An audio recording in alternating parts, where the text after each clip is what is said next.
Well, hello, everyone. Welcome to day 13 of Diamonds in December. Holy smokes, has this not been like the best month? Oh my gosh, so much wisdom. We have the greatest leaders in Plexus. Well, my name is Helen McFadden, and I'm super excited to share with you today one of my most favorite topics. And I was just thinking about like all the things that have already been covered so far this month. I was jotting some down. Sponsoring and leading well, starting your team off right, simplicity, love that, belief, double love that, working for it, not wishing for it, accountability, discipline, boldness, yes, and creating business builders.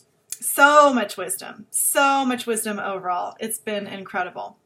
So what I was kind of thinking when I was watching everybody is like, isn't it incredible how different we all are? I would think that it would be really reassuring as a Plexus ambassador to be watching all these and knowing that there is not just one type at the top. I mean, we might share some different some of the similar characteristics, but there is not just one type. So how exciting is that? So I wanted to share that a few years ago, a very wise man who'd been in network marketing for about 40 years had shared with me when I was asking him about his wisdom. He said, Helen, you need to work on yourself harder than any other part of this business. That was his secret, the secret, right? And if you notice, he didn't say, you need to learn every single ingredient and you got to learn that sales pitch and you got to get those scripts memorized, right? He said, you have got to work on yourself harder than any other part of the business. So I wanted to talk to you today about personal growth and development because it really is that important and it really is the key to your success. So today, talking about personal growth and development, we are going to talk about you. Yes, you. The you that has a dream. The you that has a family.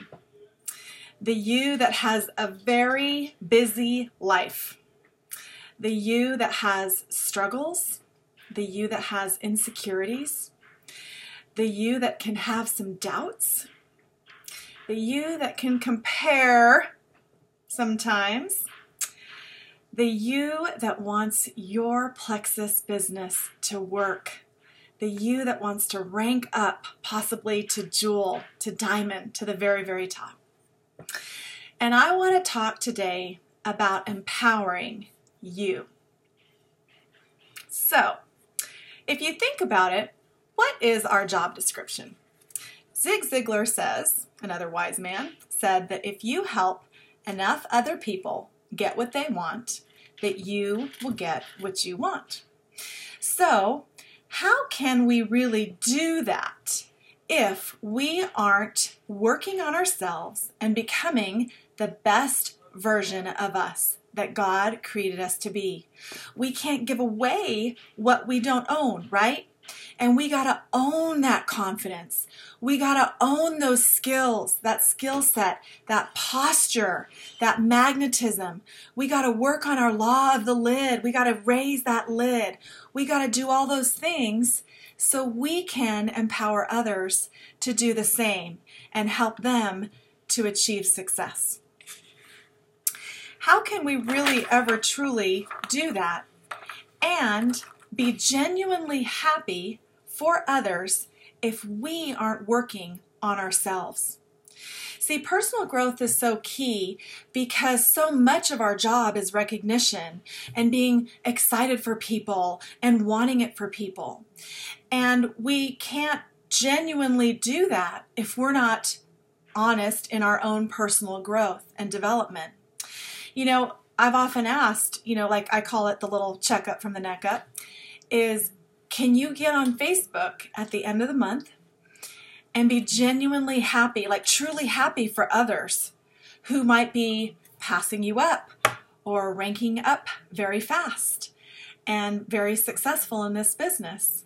And until we can really do that, just for example, then we really need to be thinking about our own personal growth journey and the importance of starting to own our own confidence and raising our self-esteem to a point where we truly do feel okay with ourselves and we start operating from our greatness. See, I really think that personal growth is an IPA. I mean, if it's that important to our success, it should be considered an income-producing activity and something that we work on every single day. And is it easy? Heck no. It's hard. It can be really, really painful. It can be very humbling. But see, what's that saying? No pain, no gain, right? And we have to know that sometimes it's okay to get to that uncomfortable point because there's victory on the other side when we persevere on this journey. So I have some assignments for you, just a few assignments that I wanted to give you, and I really hope you do them. I hope you enjoy doing them, and I hope that it just maybe a little tweak on your personal growth and development and just kind of gets you thinking about some things. I always like to do a lot of self-reflection and really thinking about things, and is it what I'm doing working? Is it not working? It's very smart to do that as a business owner, okay? So I want to talk to you about your strengths. Okay, we all have them. God gave us many, many, many strengths, did he not? But I want to talk to you about your strengths. And if I were to ask you right now, tell me your 5 best strengths. Tell me your 5 greatest characteristics. Tell me 5 awesome things about you. Could you rattle off 5? See, I've done this before, and you know what I hear? I hear maybe 1 or 2, and then I start to hear the negative. Well, I really actually am this. And isn't that just sad that we're so quick to go to the things that might be what we consider perceived as a weakness? I don't like that word weakness. We're going to talk about that in a sec.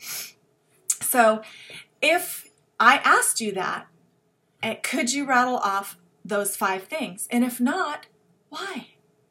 We got to be empowered. We got to be feeling empowered every day. And in order to implement all these amazing nuggets that we're getting this month, we got to, in the boldness, we got to be operating from our strengths. We got to know what we're good at, okay? So your assignment is, as fast as you can, don't really think about it, just what are 5 amazing things about you? And I want you to start thinking then how you can operate from them in your Plexus business, how you can work from them in your Plexus business. This business will be so much more rewarding and exciting and simple if we start really doing that. So next I want you to write down 1 to 3 things that I told you I didn't like that word weakness. So 1 to 3 things that you would perceive as challenging to you, things that aren't maybe your natural gifts, things that are really kind of, like it's just hard for me to do that, okay? And as a smart business owner should, I want you to think about, do 3 things with those things that you write down, okay? 1, you want to delegate if you can. So for instance, if you are, just stressed about house cleaning or, get help. Organization, get help. If it just took 1 day for somebody to organize your office, if that was a obstacle, delegate something like that, okay? If you're not the most, and I can speak for not the most naturally organized person in the world, and I have found a way to make people not ever know that about me because of delegation. Love that, okay? So next, there could be things possibly that you could delegate to your team. So let's say you are so for example, how you could delegate to your team. Let's say you hold sip and seas in your town, or you do happy hours on Facebook or 7-day slim challenge, weeks on Facebook. And you're not like the best person with graphics, or when you go to do a sip and see, you're not just into all the foo-foo, but you like it to look good, but that's not your strength, is to make everything just really pretty and awesome. So you can empower people on your team that might have that as an actual strength and have them delegate those actual things to your team.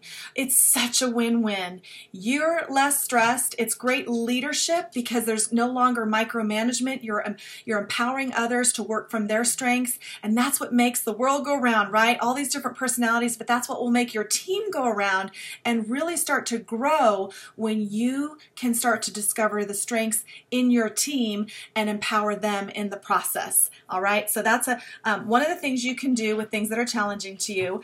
And then the last thing would be, if it's something that's actually really kind of important to the success of your business.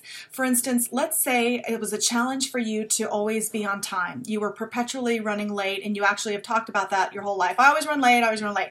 Well, that's always not a good thing, because that affects your credibility. So what I challenge you to do with something like that would be to write out a counter affirmation to that struggle or challenge for you, and really start to work with the power of affirmations. So yes, speaking of affirmations, the last thing that I wanted to just share with you is, are you doing them? And if not, why not? See, we all know they work. We've heard the stories of Olympian athletes who visualized and affirmed their gold medal that they were going to win, and successful people in life who have proven that through their affirmations, that's why they achieved the success that they did. And it's fascinating to me, because in talking with ambassadors, I always hear it, the same thing. I know I should be doing them. I know I should be doing them. I know. And I always say, it's not what we know, it's what we do with what we know. So are you doing your affirmations? I want you to think about for a minute, if you were doing your affirmations and you were teaching your team to do their affirmations, because this is a monkey see, monkey do business. If you're doing it and you're talking about it and you're training about it, your team is going to start doing it. Imagine for a minute a team, your team, of, I don't care if there's 3 on it or 100 on your team, your whole entire team working from affirmations. Imagine that. Do you think that could affect the success of your business? You better believe that it would. So make up some affirmations. It can be about what we just talked about, the strengths or the counters, or what you expect in the new year to happen. Positive expectancy, claiming things, declaring them. It's powerful. We all know what we think about, we bring about, and what we talk about becomes our reality. So start doing affirmations. Don't just say, yeah, I got to get around to it. Y'all know what a round to it is? It's a little round thing that says to it on it. Throw away your round to it's, okay? So when we work and operate from making personal growth and development our priority in our life, we subconsciously give permission for other people to do the same. So imagine that. Your whole team working on their personal growth journey. It really all comes down to why it's so important to do that. If it is to be, it's up to me. It starts with you. You hear that all the time because it's true, right? And I have heard too that the mirror of a man's heart is in his actions. So by your actions, I call it being selfishly selfless to go after your dreams and your wants and your desires, and you affirming and making your personal growth journey a priority is actually being selfless, because it's going to change the world. The ripple effect from investing in yourself is far greater than just network marketing. It's impactful to so many around you, your family, your team, your friends, everyone, okay? So just know that investing you will give you the largest return more than anything else in this life. So I wish you all a Merry Christmas. Thank you so much for spending these few minutes with me, and I just pray that your Plexus journey of personal growth and development, and that whole journey in general, is just everything that you dream it to be in 2018. You can do it.